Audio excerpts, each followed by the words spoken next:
জানেন কি লক্ষণ মৃত্যুশয্যায়? এই কথা শুনে হেসে উঠেছিলেন তার স্ত্রী Urmila. It's day 29 of 30 unusual Ramayana stories. লক্ষণের জন্য সঞ্জীবনী বুটি সংগ্রহ করতে গিয়ে হনুমানজি একবার অযোধ্যায় আসেন। তখন হনুমানজির মুখ থেকেই ভরত সমস্ত কথা জানতে পারে। বিদায় নেওয়ার আগে হনুমানজি লক্ষণের স্ত্রী উর্মিলার সঙ্গেও দেখা করেছিলেন।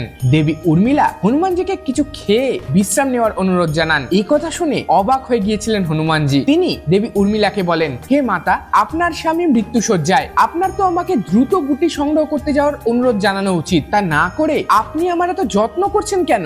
উত্তরে দেবী উর্মিলা বলেন, আপনাকে কে বলল আমার স্বামী মৃত্যুশয্যায়? যে শ্রী রামের নামে মৃত ব্যক্তিও জীবিত হয়ে ওঠে, সেই রামের কোলেই শুয়ে রয়েছেন আমার স্বামী। তাই স্বয়ং যমরাজেরও ক্ষমতা নেই আমার স্বামীকে সেখান থেকে তুলে নিয়ে যায়। এই বলে হেসে উঠেছিলেন লক্ষণ পত্নী উর্মিলা। দেবী উর্মিলার এই আচরণ যদি আপনাকে একটু হলেও অবাক করে, তাহলে অবশ্যই নিজের প্রিয় মানুষের সঙ্গে এই গল্পটা শেয়ার করতে ভুলবেন না। আর রামায়ণ সম্পর্কিত এরকম আরো আনইউজুয়াল স্টোরি শুনতে অবশ্যই ফলো করো অল্প গল্প।